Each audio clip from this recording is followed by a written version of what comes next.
नमस्कार साथियों, आप देख रहे हैं YouTube channel education portal Krishna. आज हम लोग इस वीडियो के माध्यम से अमानत में किन किन सूत्रों का प्रयोग किया जाता है, अर्थात ज़मीन की जब पैमाइश की जाती है तो सामान्य तौर पे किस सूत्र का प्रयोग किया जाता है और किस शब्द का इस्तेमाल किया जाता है, इसकी जानकारी प्राप्त करने वाले हैं। सामान्य तौर पे जब अमीन ज़मीन की पैमाइश करने के लिए आते हैं तो वह जरीब का इस्तेमाल करते हैं। जरीब यानी कि कड़ी, उसके बाद गुनिया का इस्तेमाल करते हैं, खाता, खसरा इत्यादि शब्द बोले जाते हैं। तो हम लोग समझ लेते हैं कि जरीब को अधिक गज, मीटर, इंच या तो फिर हाथ या बित्ता इत्यादि से मापा जाए तो उसको किस प्रकार से कन्वर्ट करेंगे, इस सूत्र की जानकारी प्राप्त करेंगे। उसके बाद एक डिसमल में कितने ज़मीन होता है अलग अलग हाथ से, यह भी हम लोग समझेंगे।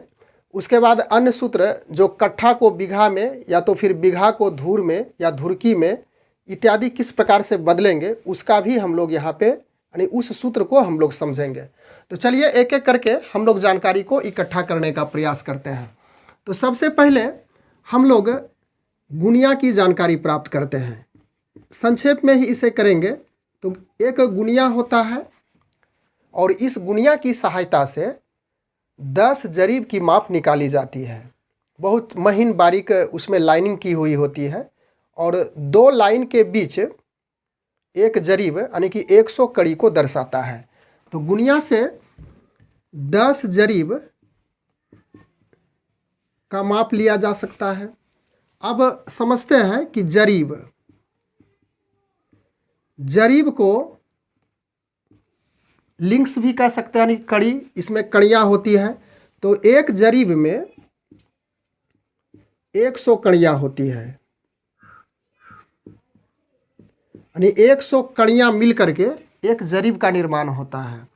और इसी को यदि एक जरीब को यदि गज में कन्वर्ट करें तो यह 22 गज का होता है, यानी 22 गज का एक जरीब होता है। यदि इसे फीट में कन्वर्ट करें तो 66 फीट का एक जरीब होता है। अब इसे हाथ में यदि बदलें तो 44 हाथ का एक जरीब होता है। इसे यदि बित्ता में कन्वर्ट करें तो 88 बित्ता का एक जरीब होता है। और यदि इसे हम मीटर में बदलना चाहें तो 20 मीटर का एक जरीब होता है। तो यह हम लोग समझ चुके हैं। अब हम लोग आगे समझते हैं कि यदि 1 डिसमिल ज़मीन हो, डिसमिल भी इसको लिख सकते हैं, 1 डिसमिल ज़मीन वह कितना धूर के बराबर होगा। तो इसके लिए एक सामान्य सूत्र है और उस सूत्र की सहायता से हम जितने हाथ की लग्गी होगी, जितना डिसमिल होगा, उस हाथ की लग्गी के अनुसार से उसको कन्वर्ट कर सकते हैं धूर में। तो इसके लिए सूत्र है, इसे भी आप याद रख सकते हैं, डेसिमल गुना 968/5 भागा लग्गी या तो फिर लग्गा इसको कह सकते हैं, लग्गी स्क्वायर बराबर यह धूर हो जाएगा। एक डिसमल में 5.5 हाथ की लग्गी हो तो कितना धूर होगा। एक डिसमल में 4 हाथ की लग्गी हो तो कितना धूर होगा। एक डिसमल में यदि आपका 6 हाथ की लग्गी हो तो क्या हो सकता है, कितना धूर हो सकता है। एक डिसमल में यदि 9 हाथ की लग्गी हो तो इसके अनुसार से कितना धूर होगा।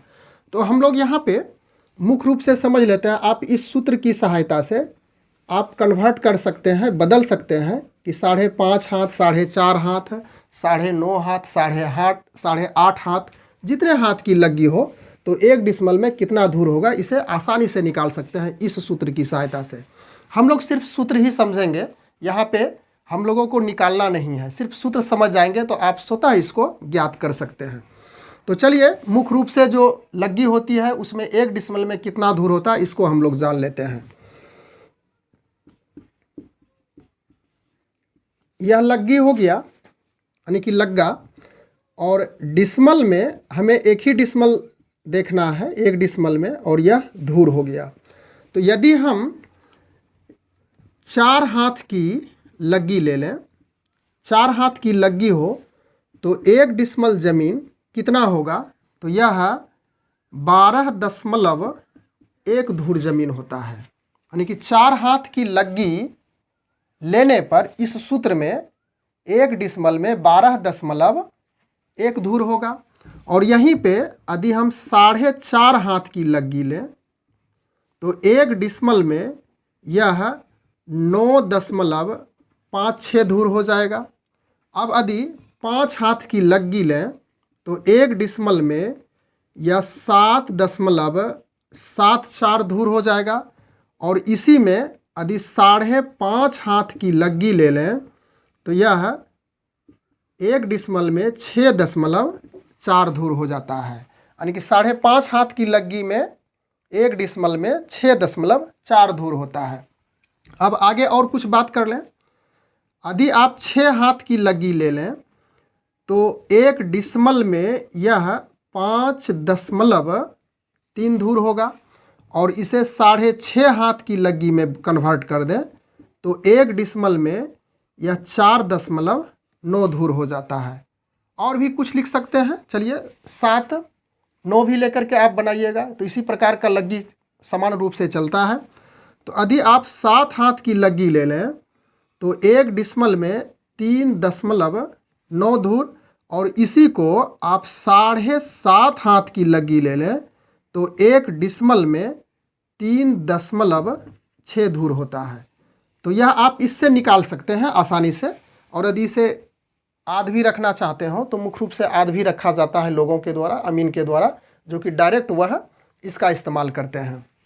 अब आगे का फॉर्मूला हम लोग इस प्रकार से समझ लेते हैं, जो बेसिक फार्मूला के रूप में ही जाना जाता है। 16 कनमा में 1 धूर होता है। कनमा सबसे छोटी इकाई है पैमाइश की। 16 कनमा बराबर 1 धूर। उसके बाद 20 फुरकी बराबर 1 धूर की। 20 धुरकी बराबर 1 धूर। फिर 20 धूर बराबर 1 कट्ठा।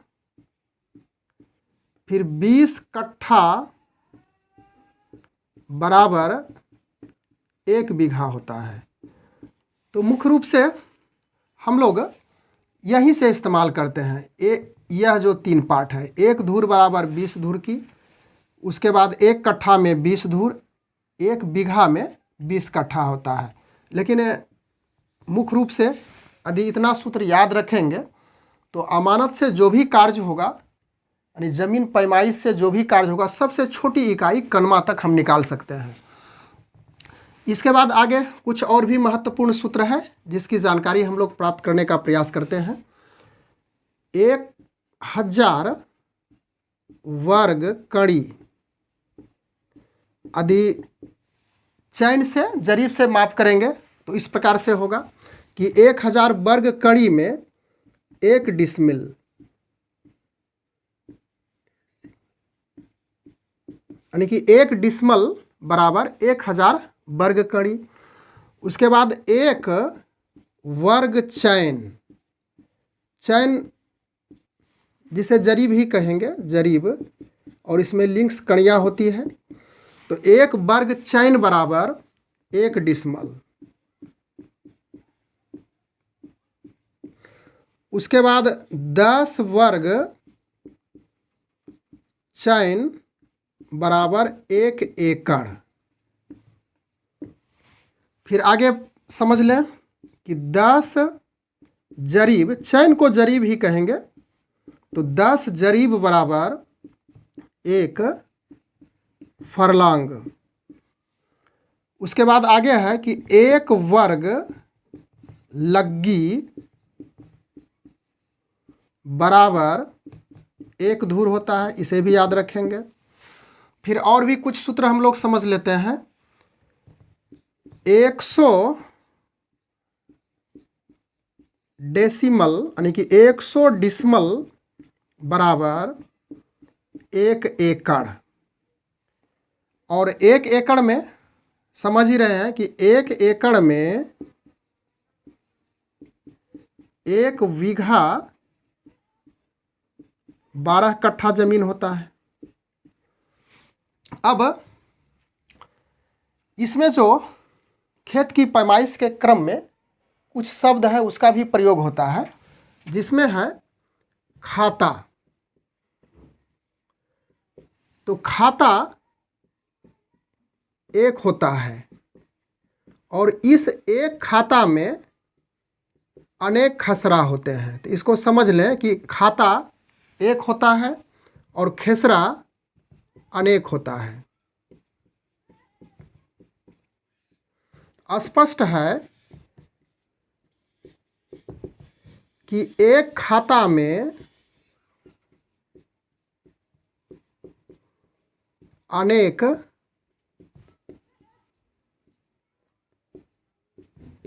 खेसरा होता है। खेसरा को खसरा भी कह सकते हैं इसे, चलिए कहीं कहीं पे इसको खसरा भी प्रयोग किया जाता है बोलचाल की भाषा में। तो इस प्रकार से इस वीडियो के माध्यम से हम लोग जानने का प्रयास किए कि अमानत में यानी कि अमीन जब ज़मीन की पैमाइश करने के लिए आते हैं तो समान रूप से जो बेसिक फॉर्मूला है, बेसिक सूत्र है, इन्हीं सब फार्मूला का वो इस्तेमाल करते हैं।